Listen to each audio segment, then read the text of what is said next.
जाऊंगा, तो ये सबसे बड़ी बेवकूफ़ी है हमारी। हमें खूब प्यास लगी है, बहुत ज़्यादा, कौन सा पानी का नाम जप के हमें हमारी प्यास बुझेगी?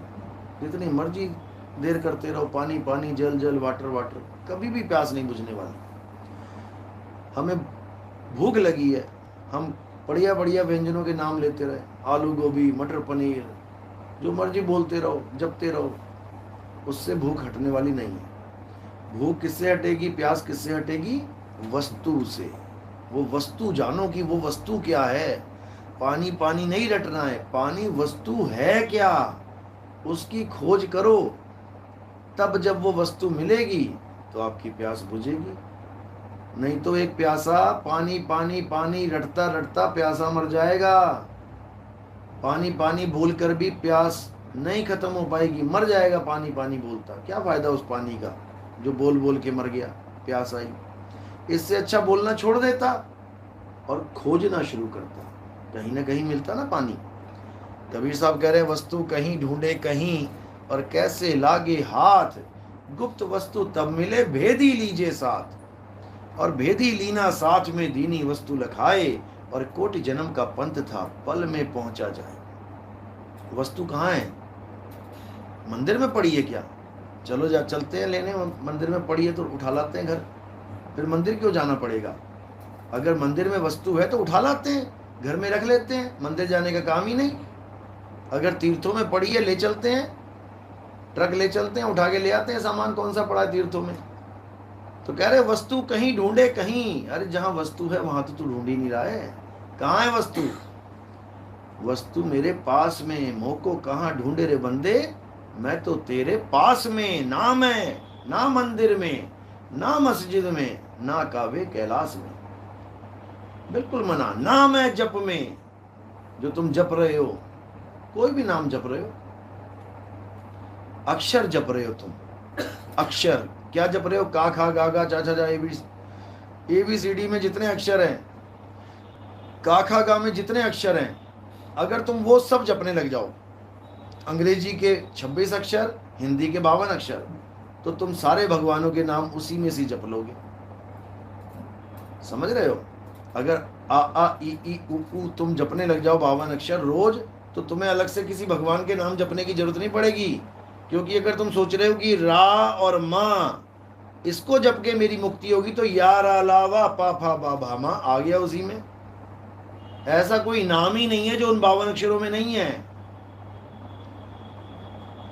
जैसे आप लोग जपते हैं राम बाण, नवल बाण, ऐसे करके नाम है, वो भी जपने की जरूरत नहीं, वो भी उसी में ही है, क्योंकि वो भी अक्षर है।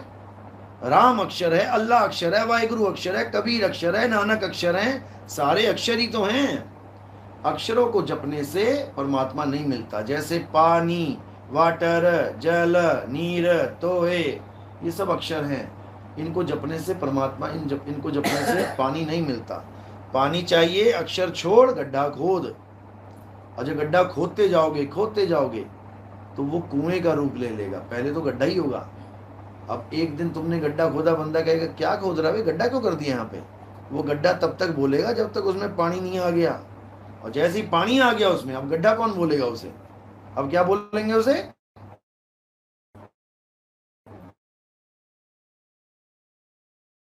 तो अक्षरों को छोड़ना है और कुएं को खोदना है, तब समझो कि पानी मिलेगा।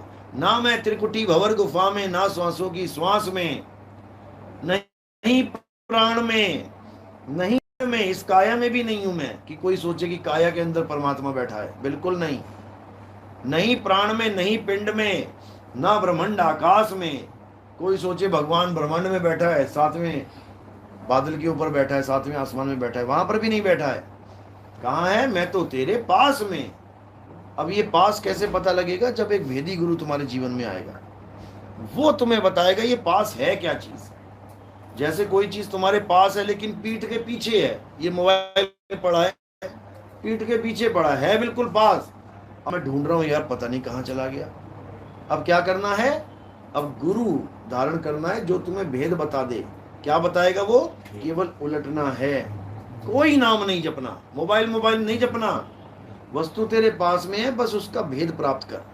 तो साहिब कह रहे हैं उलट समानी आप में, जिधर पीठ है उधर मुंह कर ले, जिधर मुंह है उधर पीठ कर ले, मिल गया परमात्मा।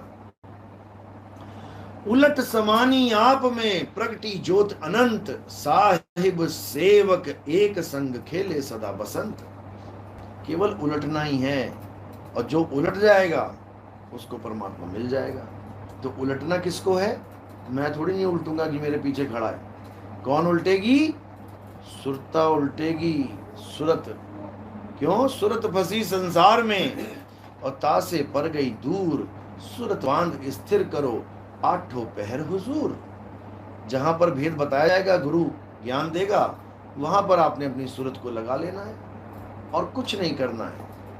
तो क्या गगन में अगिया लागी बड़ी भारी, गगन में अगिया लागी बड़ी भारी, सूरज जल गए चंदा जल गए, 9 लाख तारा जारी, गगन में अगिया लागी बड़ी भारी।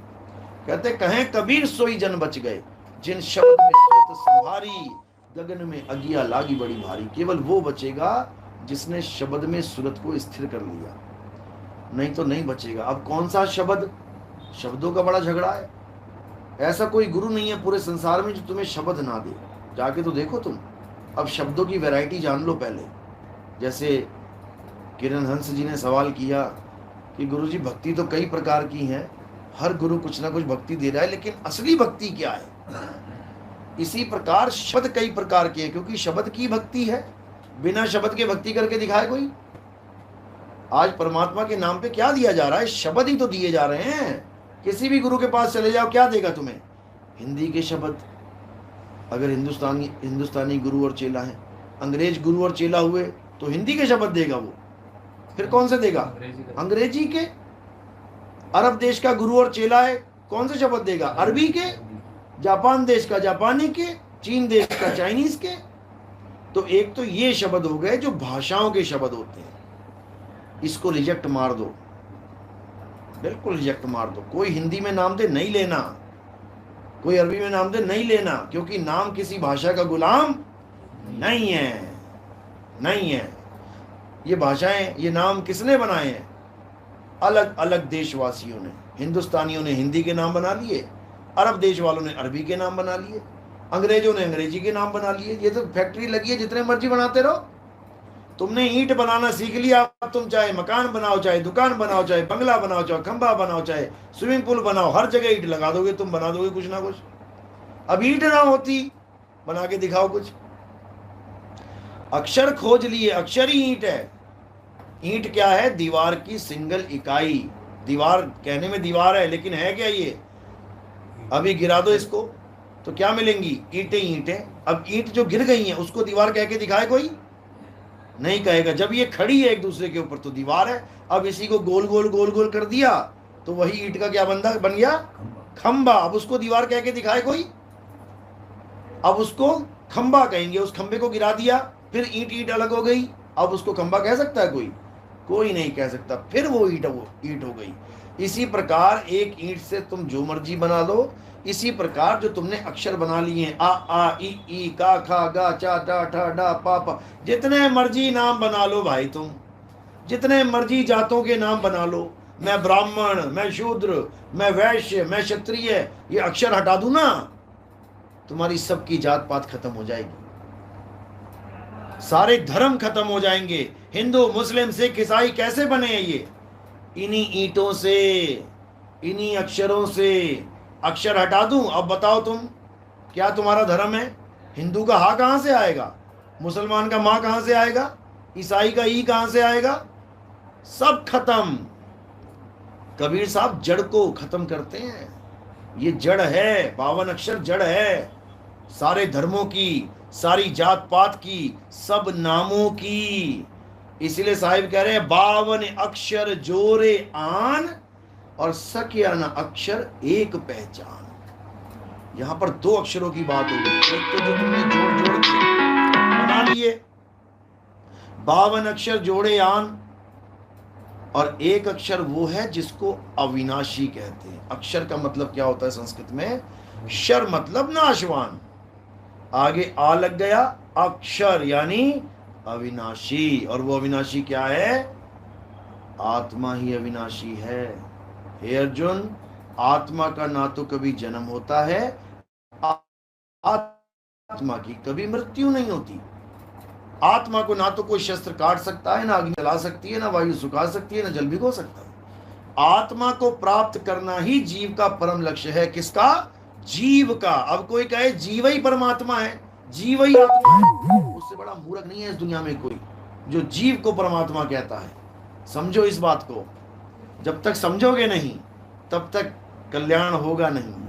तो बात यही है, कबीर पंथ में सबसे बड़ी दिक्कत यही है कि जो जीववादी हैं वो आत्मा को नहीं मानते। और साहब क्या कह रहे हैं? आत्म ज्ञान बिना नर भटके। नर क्या है? जीव। नर जीव है और उसको कौन सा ज्ञान चाहिए?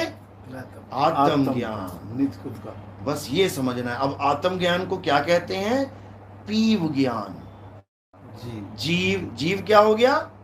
बेचारा। अब छुड़ाएगा कौन? केवल छूटे आपने जो न छुड़ाए पीव। अब ये पीव क्या है? अगर तो तुम्हें ये समझ में आ गया इसी जन्म में, तब तो तुम्हारी मुक्ति, नहीं तो जीव बन के तुम 184 में भटकते रहोगे। ये कुत्ता क्या है? बिल्ली क्या है? सुअर क्या है? ये जड़ चेतन की ग्रंथि है, जीव हैं ये, भटक रहे हैं। कसाईयों के यहाँ गले कट रहे हैं इनके, कौन बचाने वाला है? खुद ना बच सकते ये, इनको बचाएगा पीव। लेकिन अब पीव और जीव के बीच में एक और अवस्था बन जाती है, वो सबसे खतरनाक है। वो है जीव और पीव में एक आत्मा का ही तो रोड़ा बना है अभी। हाँ बिल्कुल, लेकिन इसकी क्लासेस है ना। तो वो पीव कौन है सर? यही समझा रहा हूँ, इतने साल सत्संग में यही समझा रहा हूँ। जीव और पीव में जब तक अंतर नहीं समझ में आ गया, तब तक जीव को तुम पीव कैसे कहोगे? कुछ तो अंतर होगा। बर्फ और पानी भले एक है, लेकिन पानी मारा तुम्हारे मुंह पे और बर्फ मारी तुम्हारे मुंह पे, कुछ तो फर्क है। जब तक फर्क नहीं पड़ा तब तक उसका नाम नहीं बदलेगा। अगर जीव और पीव में फर्क है, इसका मतलब कुछ तो फर्क है। अगर नाम में भी फर्क है तो कुछ तो फर्क है। आप जीवपंथी तो नहीं कहीं? कहाँ से जुड़े हैं ये? आप बिलड़ गए? नहीं सर। कहाँ से जुड़े आप? मैं नागौर से हूँ सर। कबीरपंथी हैं? कबीर से। कहाँ से? कौन से गुरु जी हैं? कहाँ से दीक्षा ली? दीक्षा तो पारक से? कहाँ? पारक में लिए या नहीं बस व्यास में? नहीं, वो लोकल में। लोकल में। तो फिर उन्होंने जीव की बात करी है हमेशा कि जीव ही सब कुछ है। नहीं। अच्छा, शुक्र है। ये पूछना चाह रहे हैं कि जो जीव और पीव में अंतर क्या? बहुत अंतर है। बहुत। जग में जीव अनंत न जाने पीव को, और बहुत कहा समझाए 84 के जीव को। जीव नाम है अज्ञानता का, जीव नाम है भूल का, और पीव नाम है ज्ञान का। आत्म ज्ञान। जब आपको अपना निज स्वरूप प्राप्त हो जाता है तब आप पीव हो जाते हो। जब निज स्वरूप प्राप्त होता है, और वो कैसे प्राप्त होता है? उसकी विधि होती है, उसी को सत भक्ति कहते हैं। अगर वो विधि नहीं मिली, तुम दुनिया भर की सारी भक्तियां कर दो, जीव पीव से मिलते शिव है। ये बीच की अवस्था है। ये शिव बीच की अवस्था है। शिव बीच की अवस्था है। ये नवल साहब की वाणी में मिला ना? बताओ जरा, कोई वाणी बोलो जिसमें जीव शिव पीव तीनों का जिक्र आ जाए। कबीर साहब ने तो बहुत सारी बोली है। कोई याद है आपको? नहीं याद है? कोई बात नहीं। शिव तो सब ये बीच की अवस्था है। शिव ब्रह्म अवस्था है। ब्रह्म शिव अवस्था से ऊपर क्या है? ब्रह्म है। ब्रह्म से ऊपर क्या है? पार ब्रह्म। ब्रह्म के ऊपर पार ब्रह्म। पार ब्रह्म को जानना पड़ेगा। वो पीव अवस्था है। साहिब कह रहे ना में, जीव शिव सब प्रगटे, वह ठाकुर वैदास कबीर और जाने नहीं, एक राम नाम की आस। ये तीसरा राम नाम कौन है? ये कोई मंत्र नहीं है। राम नाम कौन है? ये पीव है। राम हमारा पीव है, और जीव शिव, ये दोनों ही अवस्था अधूरी है। ये बार बार जीव से शिव, शिव से जीव, यानी जीव भक्ति करता है, गलत भक्ति करता है, अधूरी साधना करता है, तो ब्रह्म अवस्था को प्राप्त होता है। दोबारा सृष्टि बनाता है शिव, और फिर जीव बन के आ जाता है। बस अब जब जन्म मरण खत्म करना है तो शिव से आगे जाना पड़ेगा। तब आपको समझ में आएगा कि आपका निज स्वरूप क्या है। ना तो आप ब्रह्म स्वरूप हैं, ना ही आप जीव स्वरूप हैं। अरे ब्रह्म बड़ा की जहां